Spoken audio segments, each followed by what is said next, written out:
So Xcode is the centerpiece of our Apple development, and you have to download it. Usually I recommend not from the App Store, but from there is like a special download sections, or if you're more curious, there's like xcodereleases.com, which I use, and that will direct you to a specific version of Xcode you're most interested in.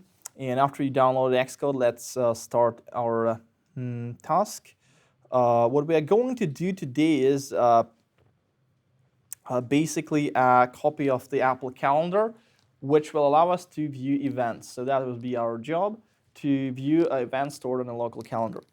There is no UI available, so this calendar will have to work with a third-party library called CalendarKit, which I created, which will display the UI. And there is a framework called EventKit. The EventKit framework is doing a slightly different job. It's responsible for the backend, for storing and retrieving the local events of the calendar. And of course, if you're using iCloud or any other cloud solution like Microsoft or Google calendars, those calendars will be also stored and accessible through the EventKit. So we will be able to display any kind of calendar in our app once we finish. Let's get started. So the first thing we need to do is create a new Xcode project. Once we open the Xcode, we have this screen. And I'll zoom in a bit more. So you click on the Create New Project.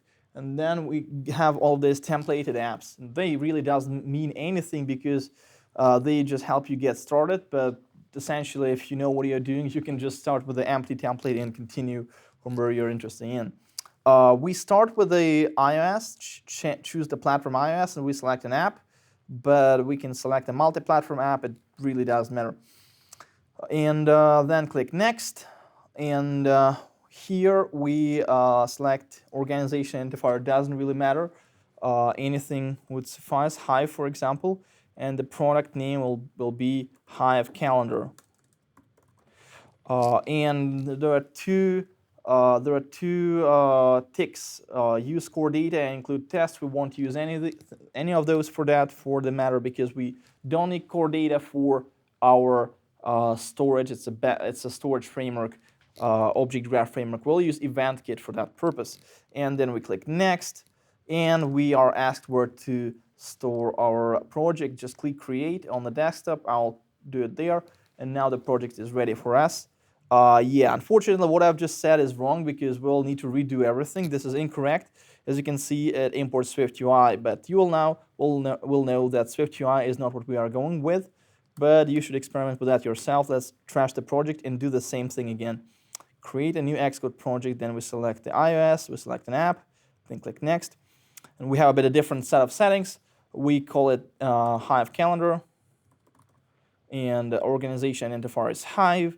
And interface storyboard. We won't use storyboard at all, but we'll have to set up it this way so that we'll hook up our connections programmatically. And language Swift, we won't use Objective-C again. No, don't select core data and test. We click Next. We are again asked where to store our project, and we store it on the desktop. And now let's launch this project. So we have everything ready for us, and in the top corner we have this play button. Just pressing it, and that will fire up the simulator. It's very similar to the iPhone, but the platform is slightly different, so we use it for testing of the application in a more rapid manner. So while the simulator is booting up, I will explain a bit more about the integration with Swift Package Manager. So Swift is the language, but there's a lot of things going on together. So for example, you might want to use some third-party library, and for that purpose, use Swift Package Manager. It's fully integrated as of right now with Xcode, and the only way to add a framework to the Xcode, you just go to the place you want to fetch it from, like for example this, CalendarKit. In this case, it's my GitHub repo,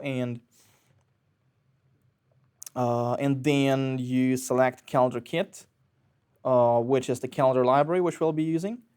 And yeah, looks good. Just use the code and copy any of those links. So for example, HTTPS would be okay, but you can use SSH, doesn't matter. And we go to the project. This is our project in Xcode, which is the center of our application, sort of how to build it, how to structure it, and then we have the project settings. Now we have the targets and the project, because the project is responsible for everything how you organize your environment. You click on the projects here, and this will highlight the project settings. So usually the Xcode, very easy to understand, very easy to organize. This is sort of navigator. At the top, you can drill down by specific point of interest, and then you can select something, and you will be seeing the detail view in the center, and then you will have the so-called attributes view or something like that. If you try to, well, you don't have it here, but this is the attributes view. You will have some suggestions here. You can hide those views here by clicking on these buttons. And now let's go to our project settings back, and in the center we'll have our detail view, and then we can select the package dependencies. This will allow us to add a new library, and we just click plus here, and we are asked to add some packages. So for example, the first one is default is Swift packages by Apple. We won't use those. We will add our CalendarKit. Just copy this link and enter the package URL. It will try to fetch it now, and now we are actually able to fetch our library. Up to the next major version is essentially a rule that will allow the Xcode automatically update if you ask it. Up to a specific version, we'll leave it as it is. So just click Add Package. And now, if everything goes well, we will be able to fetch it. Just wait a bit. If not, we will switch to something else, to SSH, or use other means for getting this package. Now it's doing actually the job, and now it adds an option to add it to the target. So the project is the central organization of your work on a particular app, and the target is the result of your work. So for example, you might have two targets, one for the watch, another one for the Mac, another one for the iPhone, and we have one target, and that is for the iPhone. And kind is library. There is another option, which is framework. Doesn't matter for this purpose. And we select Hive Calendar and click Add Package. That's it. So so far, meanwhile, our simulator has been booted, and what you can see is just an empty screen.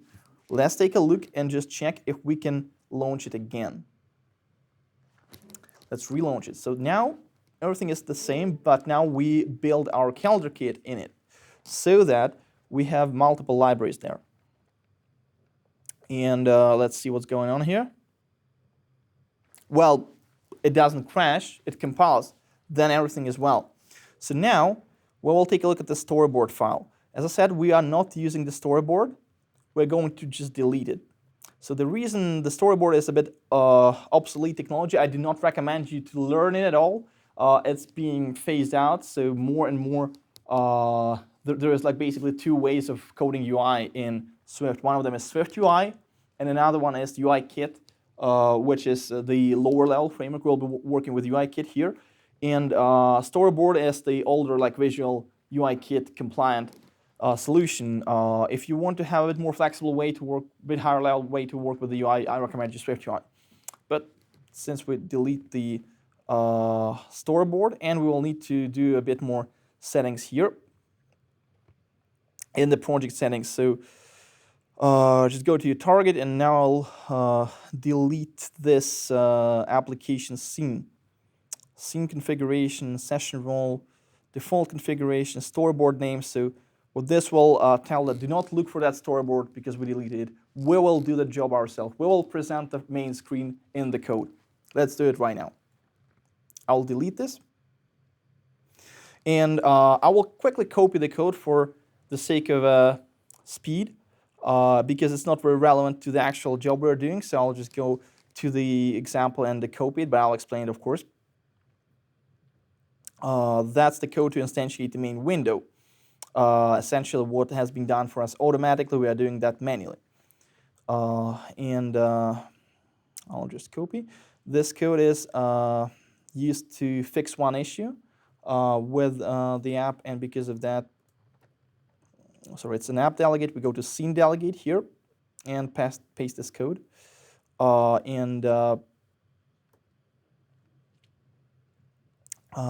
One more thing, we just use the UI view controller, which is the base class because we haven't created anything else. Let's relaunch our app again, and build succeeded. Yeah, so something could not find a storyboard name. Right, I forgot to delete something. As you can see, we got a runtime error. I will, just for the sake of test, I'll delete the app from the phone, and I will do a clean build, which is Command-Shift-K, and relaunch it again. Maybe that's just wrong, or maybe I forgot to delete something here. Yeah, so it looks like I forgot to delete it, and something is bundled into for this one, main storyboard file base name. This one should be gone as well. Let's take a look again. So hopefully we deleted that storyboard completely. Yeah. Okay, nothing going on here. Black screen.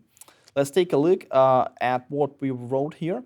So a scene will connect to session, options, and configuration. So what we are using, it's a newer API starting from iOS 14, is we're using so-called scenes for multiple windows. If you have an iPad, you might have multiple windows at the same time. App might be 2 instances. You might be running 2 apps on the same iPad.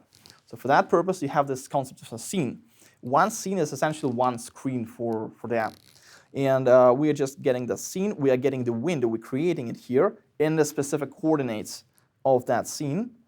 And we assign it to the window so that we connect the scene and the window together.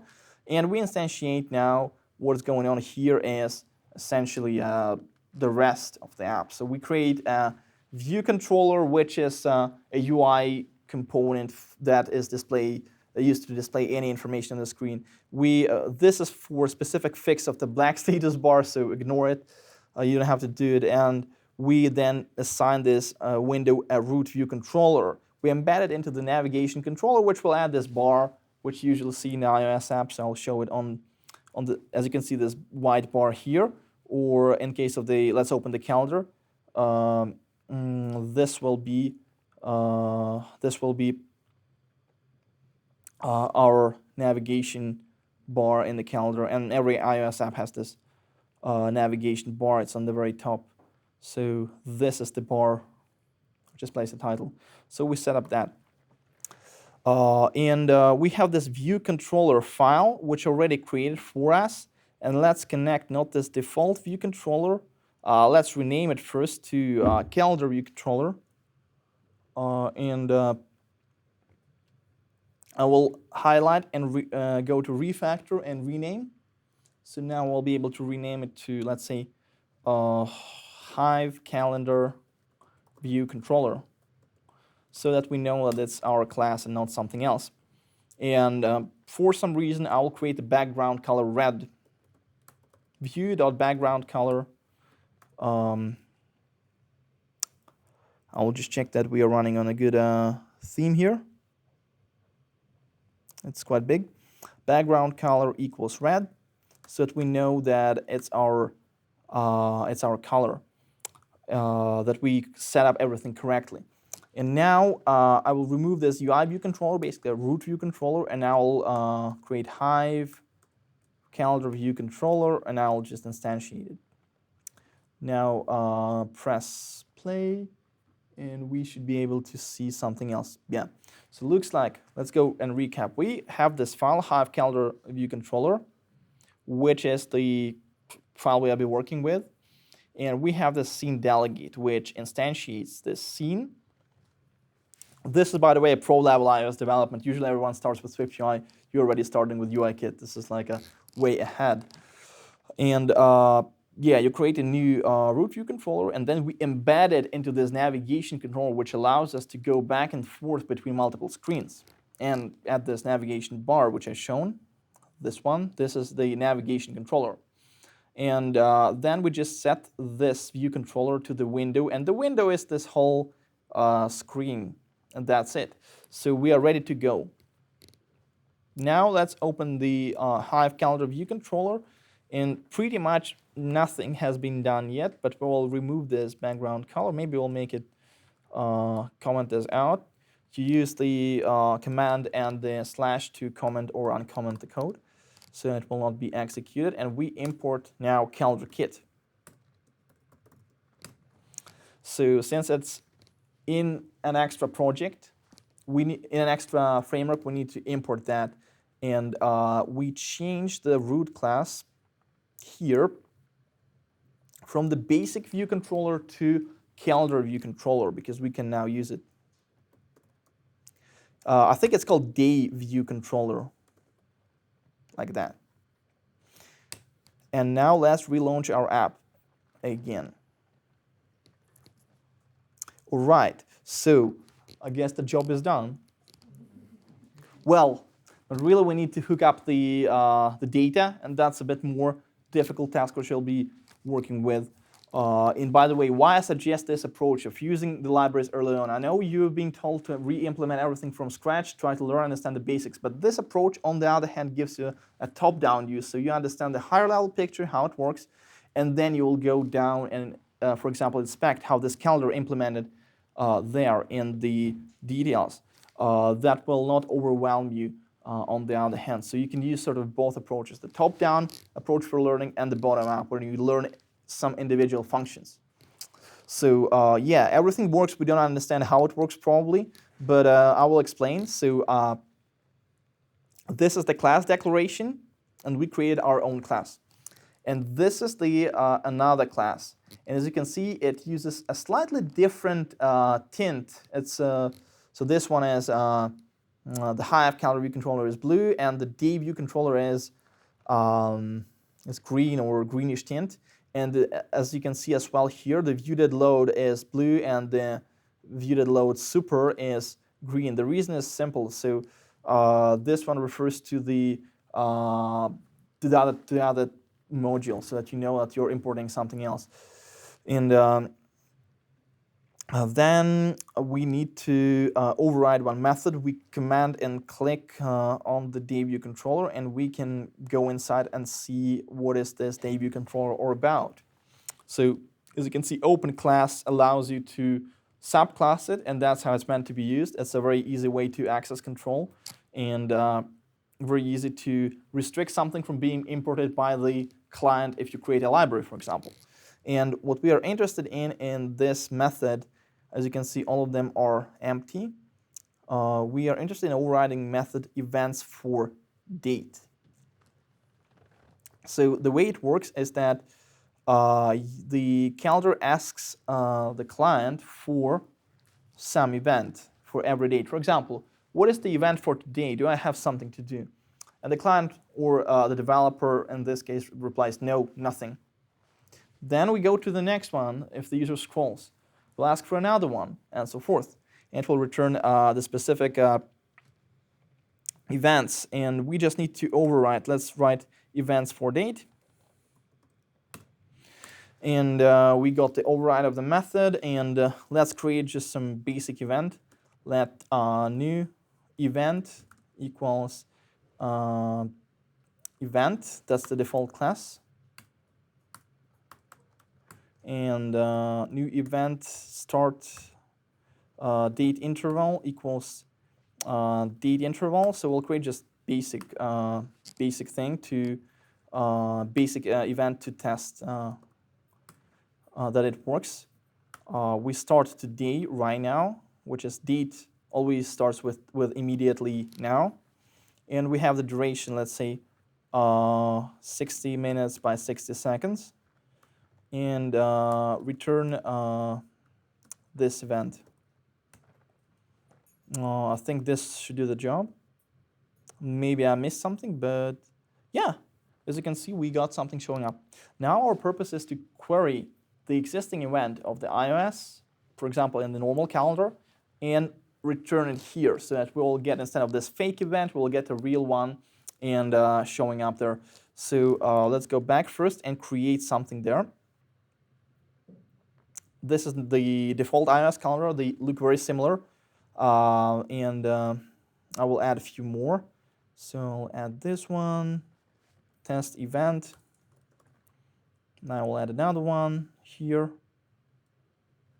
Another event. Now I'll add something for tomorrow as well.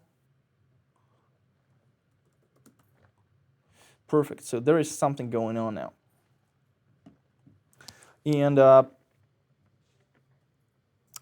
yeah, so now we'll need to write a method, but to access the calendar. But before we do that, we need to actually get the permission to access. The system guards any resource that is more or less sensitive with the prompt. So usually you've seen this prompt on iOS. If you're an iOS user, would you like to grant an app an access to the calendar or to the context? So we will need to do that, the request and authorization. First of all, we again go back to the project settings. And we'll need to add this string here that we are interested in accessing the calendar.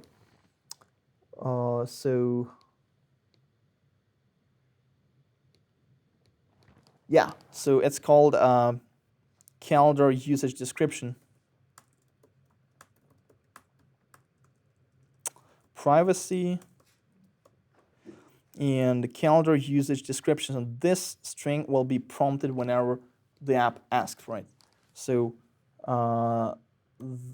Hive calendar needs calendar access to show events. Doesn't matter what you write here because this string is for the end user. So it will be localized as well, but whatever string you write here, it will be shown. So it shouldn't be like some technical string that should have some specific shape. It's whatever for the user to ask for permission. And now this viewDidLoad method is the first one which is being executed once you once the app view is loaded on into the memory, not even showing up on the screen, but just when it's on the memory.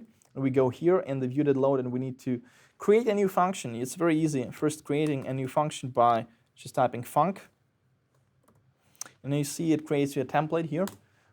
We have a name, parameters, and return time. This function will call request calendar authorization. The parameters, we don't need nothing. It's a void function, and the return type will be missing. We will not return anything. It will be just a single function. It will be executed there. To request authorization is very easy. But we still cannot do it because we are missing one more framework. It's called EventKit. EventKit is the framework for displaying any calendar events, actually not displaying but querying them. And it's available by default in iOS, so we don't need to install the package. And now we are able to get it. We create one more class, or sorry, not class, but an instance variable here, private. Or actually that's EventStore, EventStore. And this EventStore is basically a modal object, so the object you will be querying to get more events and understand what's going on, like if you have something today or not. This is where we are going to get the sources of our data. Or to say it differently, it's the data source. And since we are not going to be using this EventStore outside of the class, we can make it private. So before any variable, you can add the access modifier, which will restrict, or on the other hand, open that to other classes and other instances. So we just make it private. Private let EventStore, EventStore. And once we load our view, we need to request the authorization. This is pretty clear. If you want to test that what you're just implemented working well, just add a print statement. Just a print statement, and you can add quotes and add, for example, a method name, the calendar requested. So let's launch our app and see if we at least can reach here. Okay, calendar access request. So we know that this is being executed. You can leave those print statements while learning so that it's very easy to see if the function is reaching that place. I'll show one more way to understand a bit more about your software, but we'll do that later while we write this function. Let's leave it there while we are working. And now we need to execute one method on the EventStore. To call something on another object, for example, EventStore, we need to mention that object first, and then we press the dot. It's usually like in JavaScript or other languages, and you need to write the method request access. Usually you just highlight something, or you can just press escape, and you can see all of the options available for you. And if you don't know what exactly you're looking for, you can just press the escape button, and that will pop up the menu. And yeah, but I know what I'm doing, and I'll just type the request access to entity type completion. So this one in async is async function, and we are using the non-async with the callback. Those are different signatures for the same goal. And now we need to specify our entity type, what specifically we want to access there. Just press the dot again, and we have the suggestions. Usually, most relevant suggestions are on the top, and we can get the access to the event or to the reminder. We want to have just the events. And the completion, what we are going to do there is we'll press enter, and then we have the result and error. So let me elaborate a bit more on those. So the result will be whether you actually got the access or not, and the error, if you didn't get the access, then you'll have the error. Let's take a look if we can have those. So if result, and now we have the exclamation mark. This is essentially a negation. So if there is no result, we print that failed to get calendar access. Usually in this case, you present some pop-up so that the user can go to settings and grant the access again, because the app is essentially non-functional. And if there is an error, we'll use a bit different construct. As you can see, the error is, the type of the error is optional. This is what this question mark means that the type of the error is optional. So there might be an error or not. And we need to check if there is actually an error. So we will do the so-called optional unwrap. So if flat, for some reason it doesn't suggest me the if flat construct. Yeah, for some reason the autocomplete has failed now, but I'll code it myself. If flat error equals error, then this if flat construct is essentially unwrapping, and it is guaranteed to be non-nil here. So we are definitely safe to access it here. Let's just print the error. Error, localized description. That's it. Now, let's run our app again and see if we see something there. All right. So as you can see, you have this calendar prompt. The system asks the user to grant the access, and let's deny it. Don't allow. What happens then? As you can see, there is a failure to get calendar access. So pretty clear. And you'll need to handle that somehow. I will go to settings now. And well, I can just delete the app again. I can grant the user access here, or I can just delete it completely. I will delete the app because whenever you reinstall the app, all of those accesses have to be requested again. So let's run again, but this time we'll grant the access. Press OK. So yeah, nothing happens, but we got the access.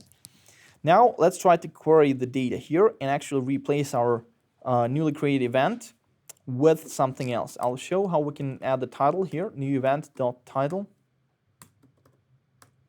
Or let me check what we have. We have text there.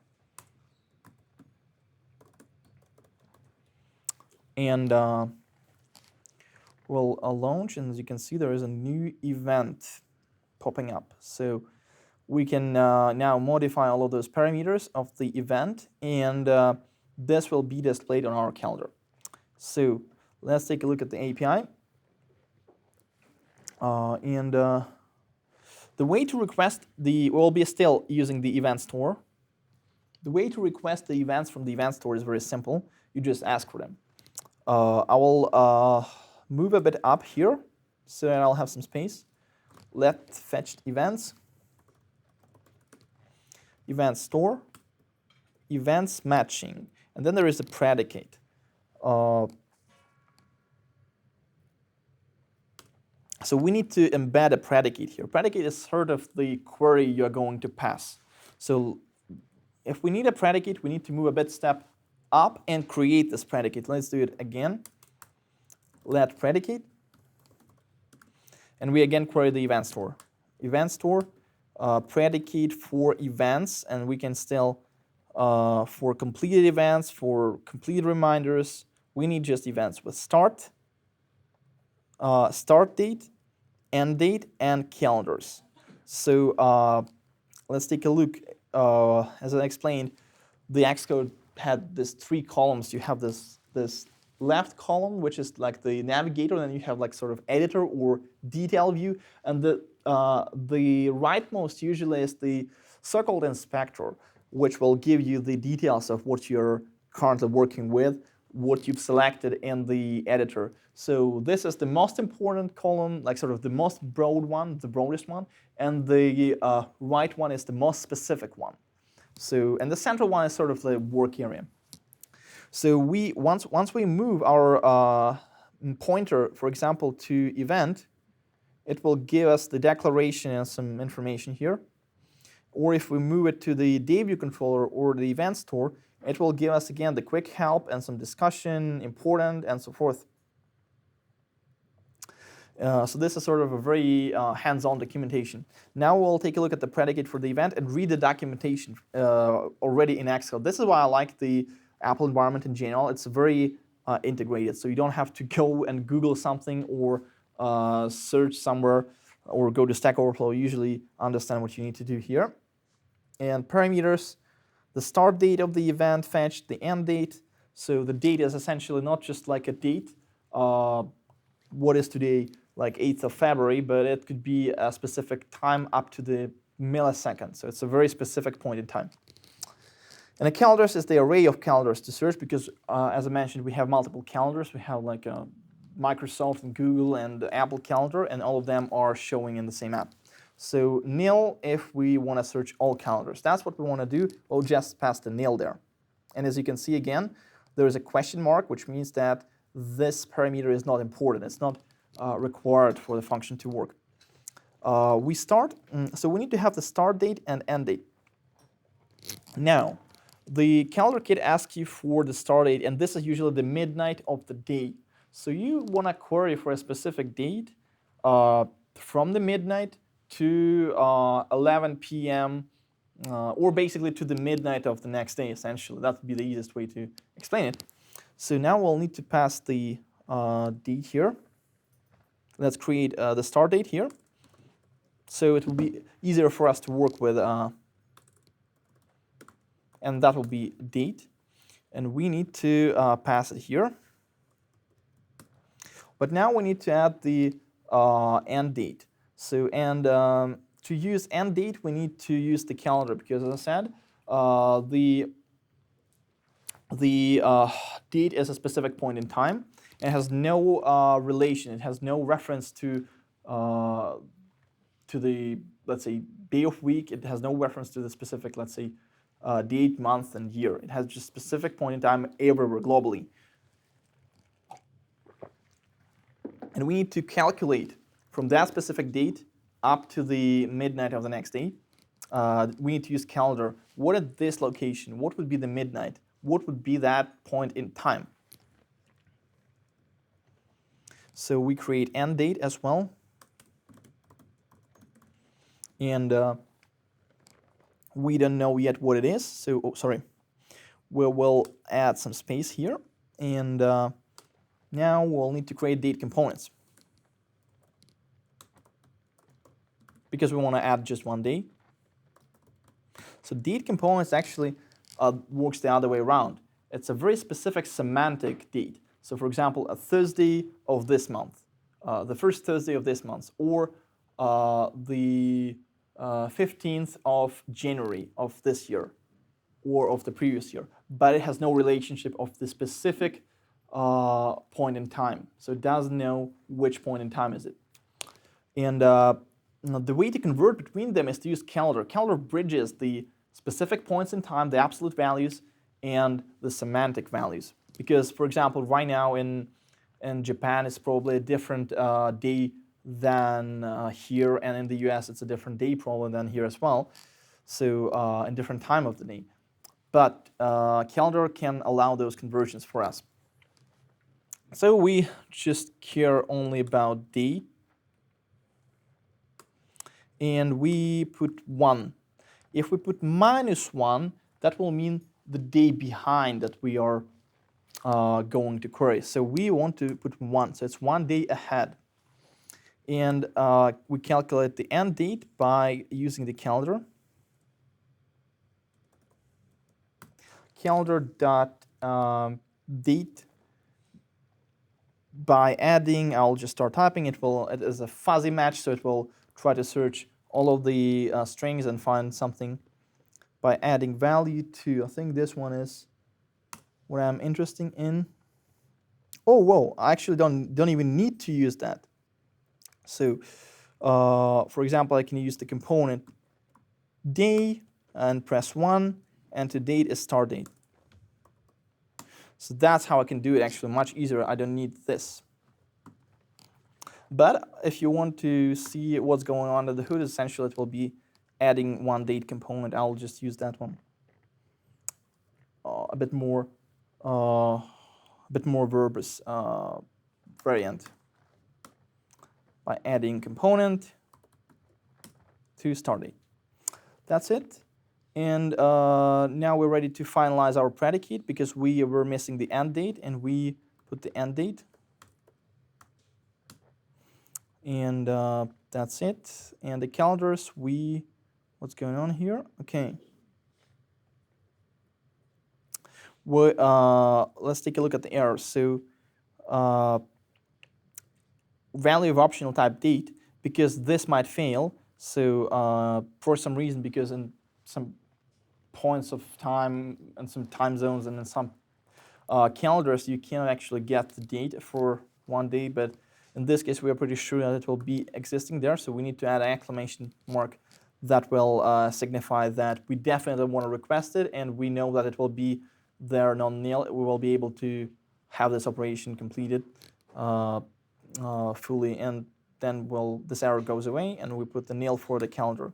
And then we just copy and paste this predicate to here. And I think that's it. So I'll be able to fetch something. Yeah, but now let's take a look here if we can actually fetch anything.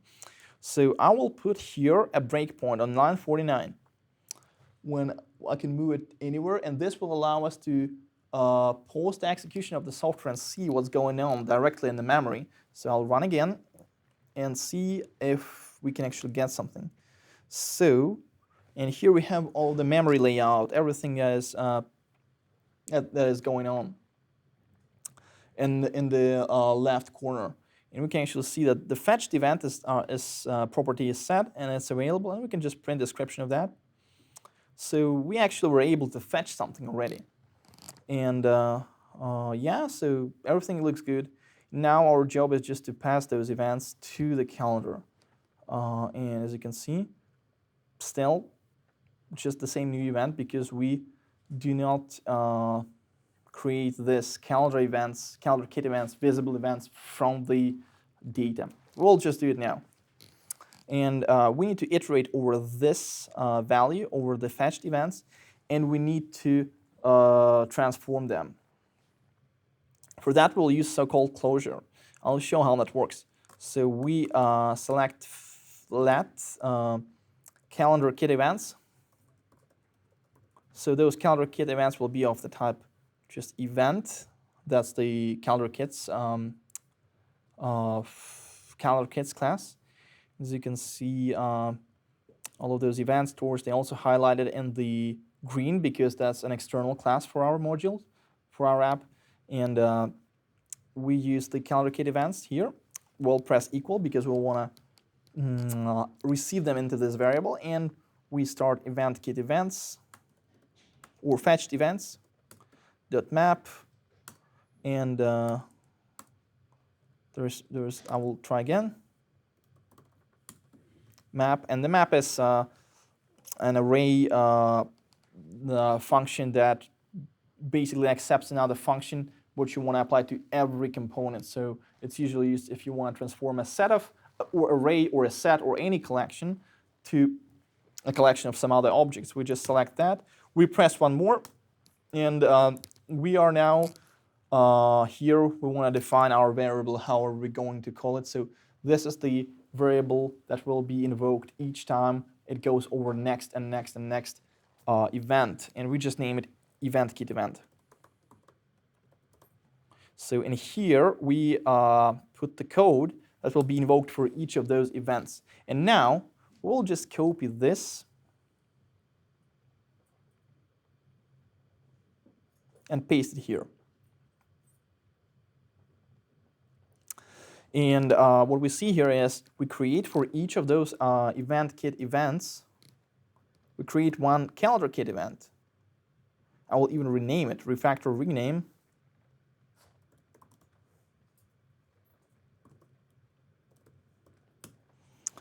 And we set every property to a different property. So to the property that we are actually getting from our fetched events. So the text will be EventKit event. What is, I don't remember actually, it is description, I think. Then CalendarKit event date interval, very important. Start date, we again querying the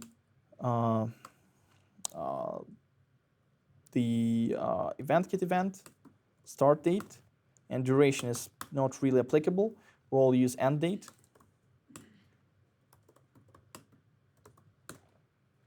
Let's try to build our app. Probably I'll miss something.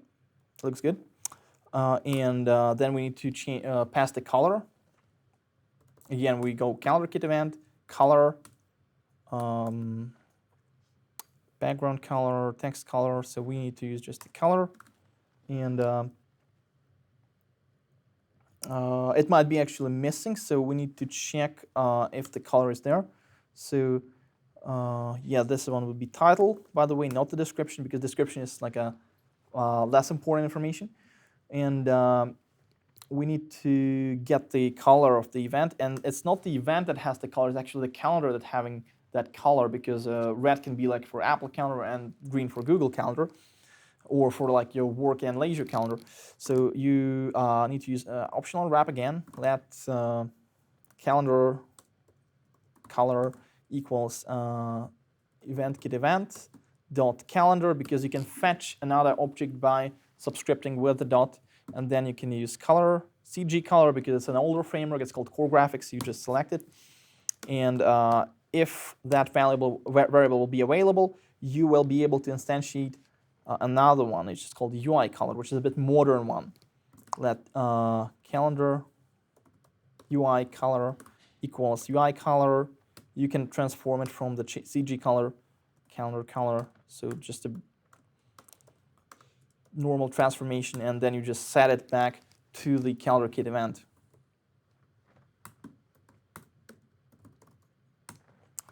And that function will be only executed if you are actually having the color set for the calendar. For some reason, if it's not there, the default color will be used.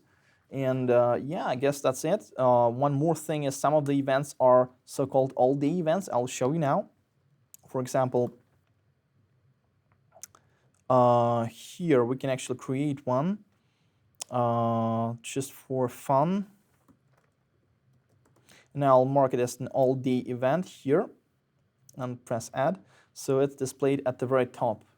But I will not do the coding here, so it will be, we'll see the result of that. Yeah, I think now we are done with here. We have the CalendarKit events available, and we need to delete this code because we don't need it anymore.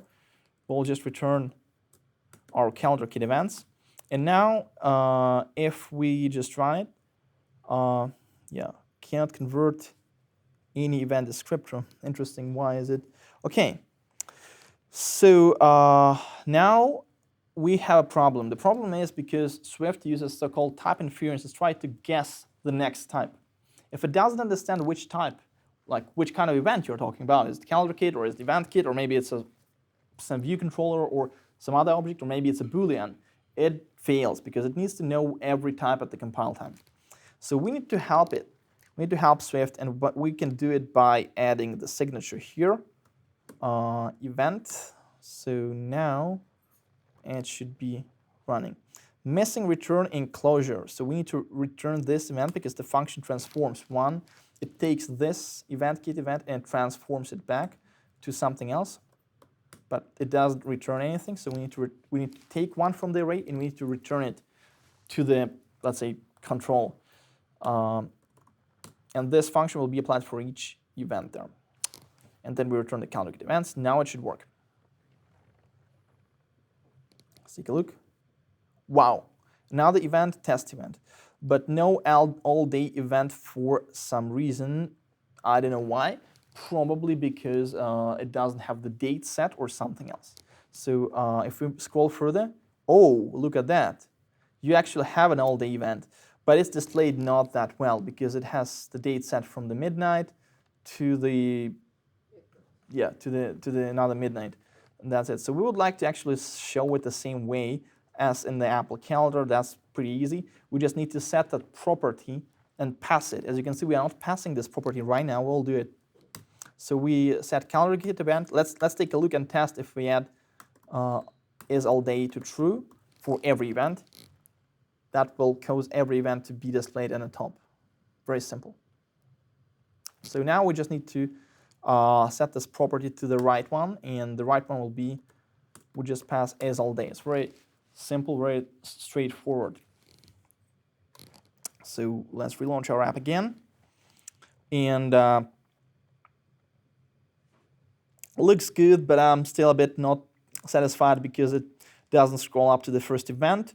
Let's go to the viewDidLoad method and add one more.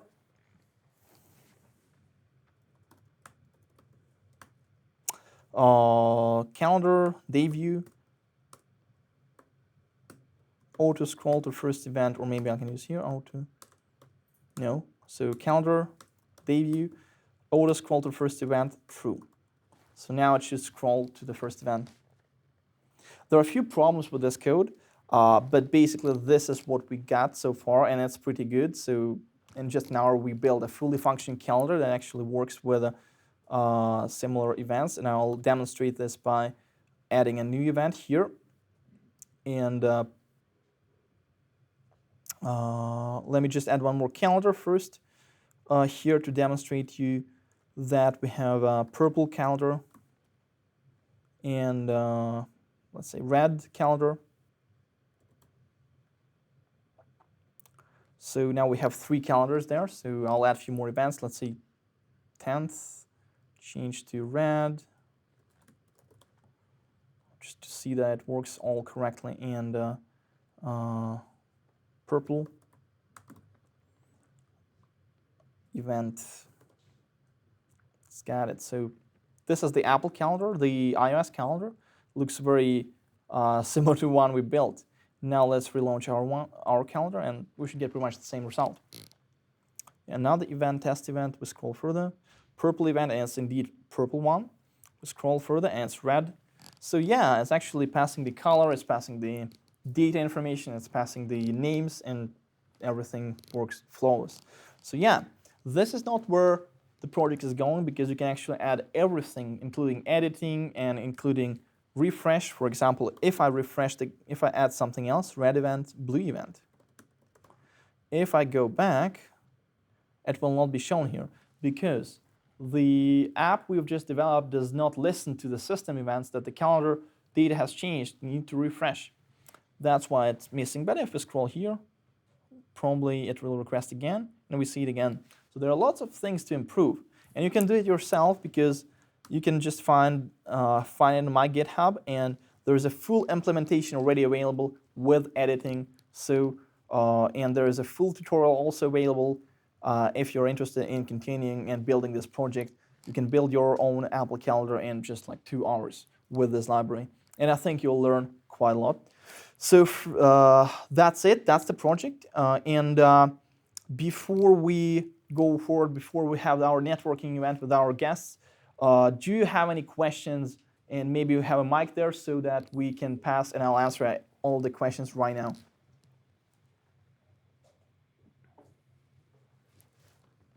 So is there any hands who wants to ask a question? Those could be related to the project or related to the keynote or work in general. So we have one question. I hope the mic is ready soon.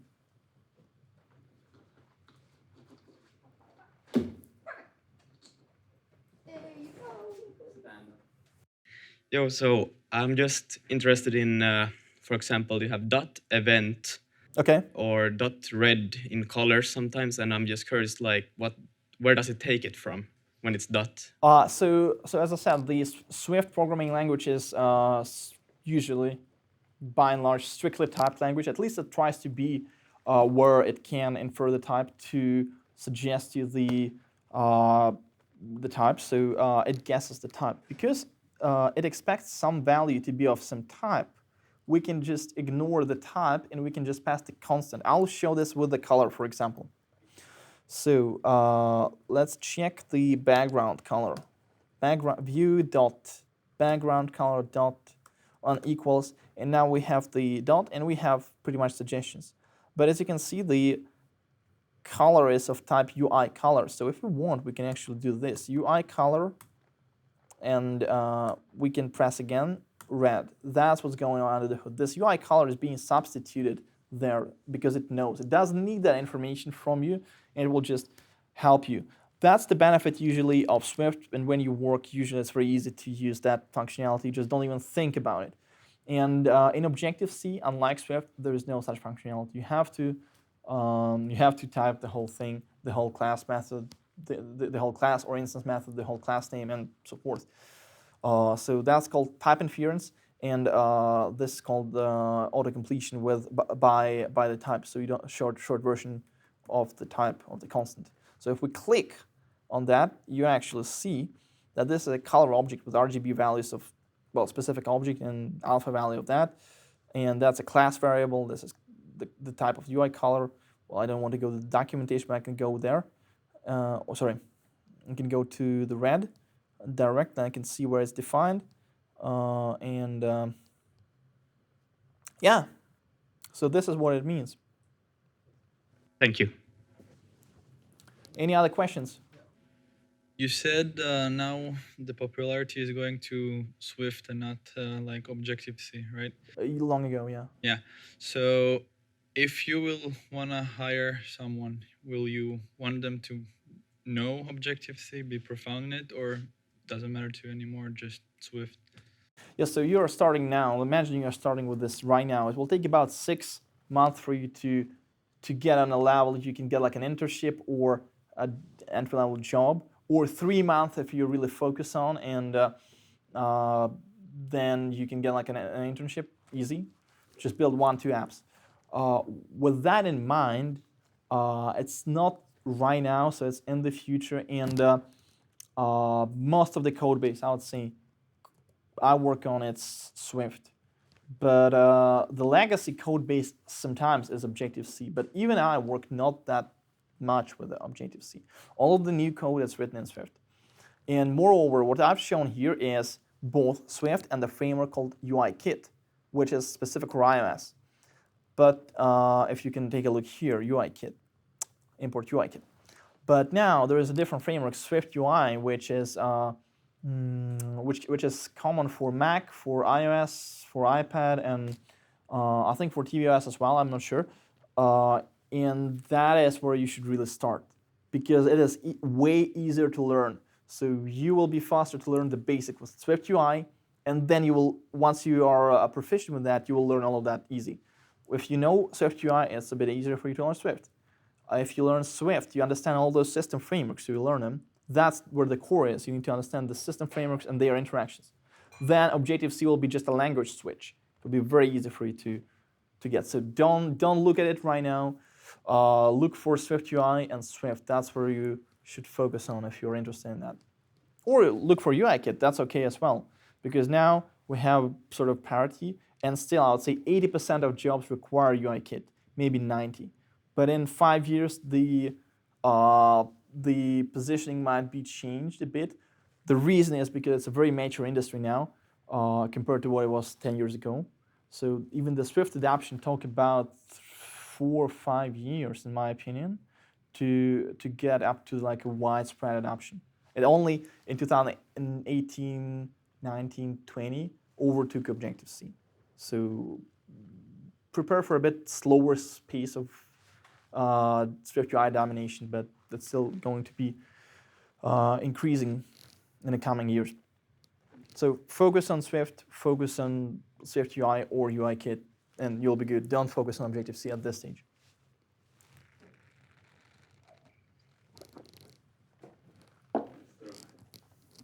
Thanks for coming. It's really cool to see an app being built in front of you. I have two questions. The first one being, could you talk a little bit about the process of getting your app onto the App Store? And the second one being, it seems developing for iOS, there's a lot of predetermined methodology you should follow. And for us, we like building things from scratch. So where would you recommend that we start if we are curious about implementing anything in the Mac environment? In a Mac or an iOS?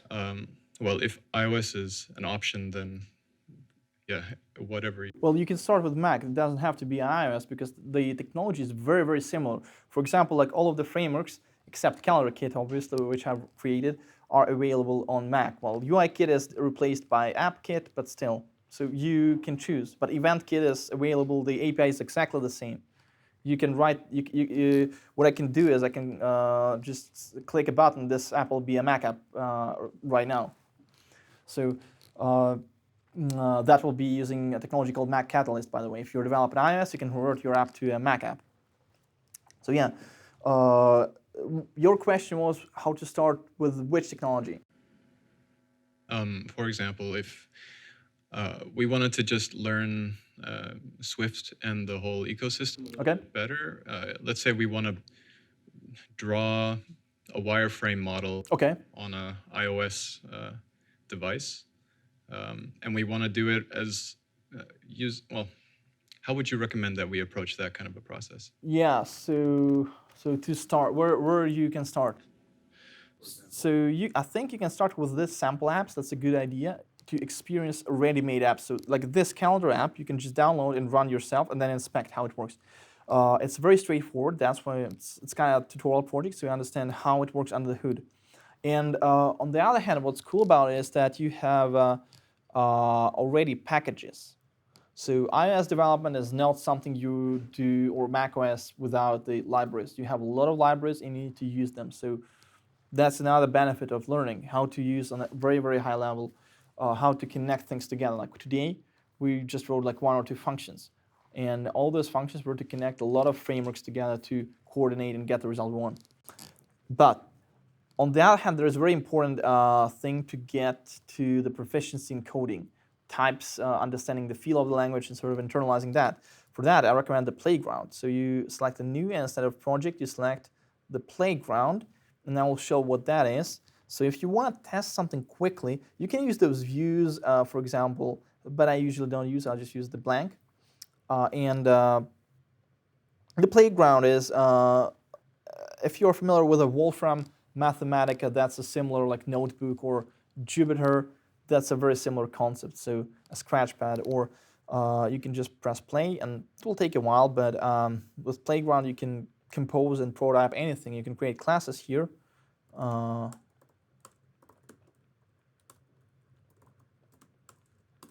Yeah, I recommend that as well to start. And you don't need to even bother with those project final class, I forgot class. You don't even need to bother with those project settings with iOS luggage, because iOS, as you said, has a lot of tweaks that you need to know where to press, and that might be a bit overwhelming. So this will be a very, very simplistic way to start, and I highly recommend this. So the barrier to entry is very low right now. Like 10 years ago, it was very high. Objective-C, one of the most difficult languages. And the environment was more disintegrated. There was no playgrounds at all. Now you can start with this. You can inspect every variable like that. You can use libraries on the playground. You can just use CalendarKit there.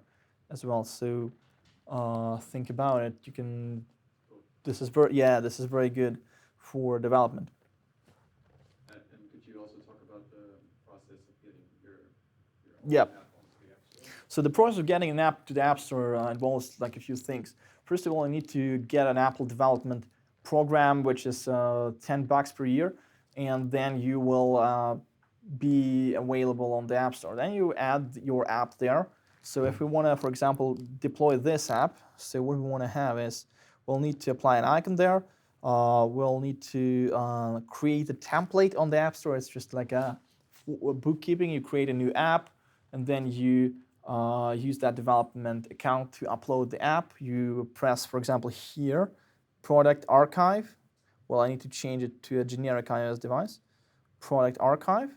This will archive the app, and then you just click upload to the App Store, and then you need to fill in a few forms, add the screenshots, and then you go through the review, which takes about 3 days, and then your app is available in the App Store. So that's the process. So buy an Apple account for a developer, finalize the app, so add the screenshots, add the descriptions, and so forth, and upload to the App Store and click publish.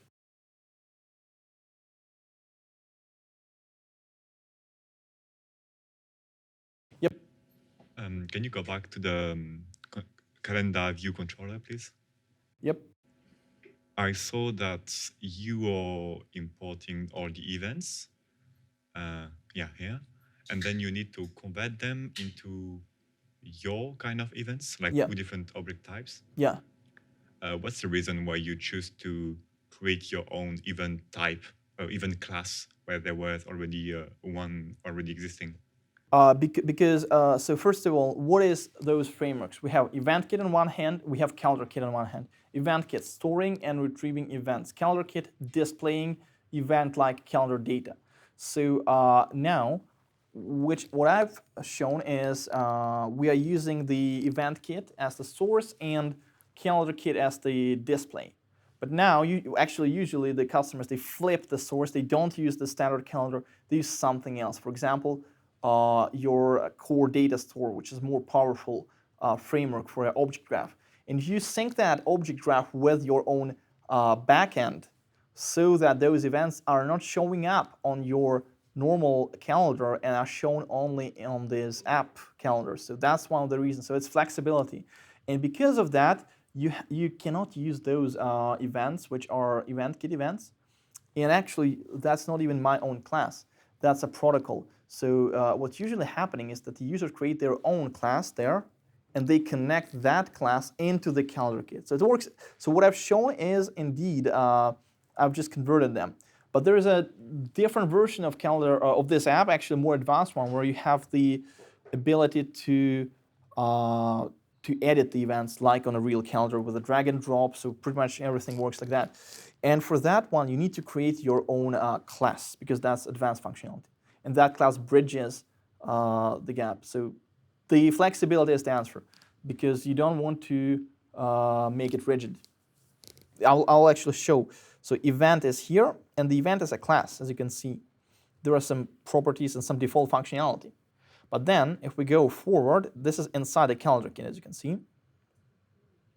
There's event descriptor.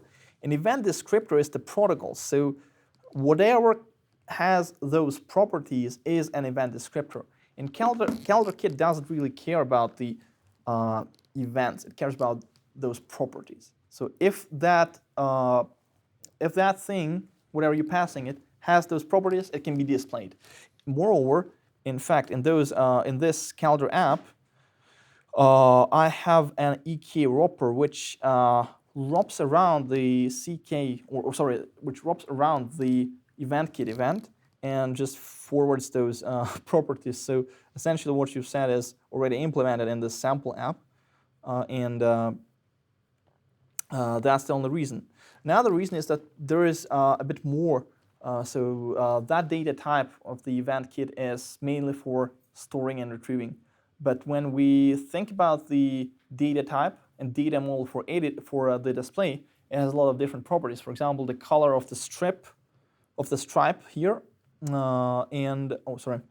the color of the stripe here, the color of the text, and so forth. That has to be customizable. Because of that, you want to have a different model detached from the source, and you want to have a lot of flexibility there. So the flexibility is the only answer why it doesn't target one data model.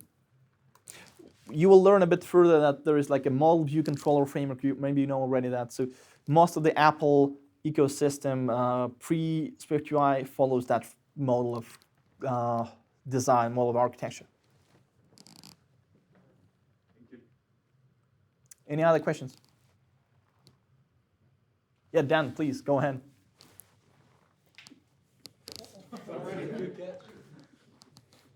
So you were saying that SwiftUI is a great framework for beginners to write Yeah, apps, I guess, macOS apps and all of those. absolutely.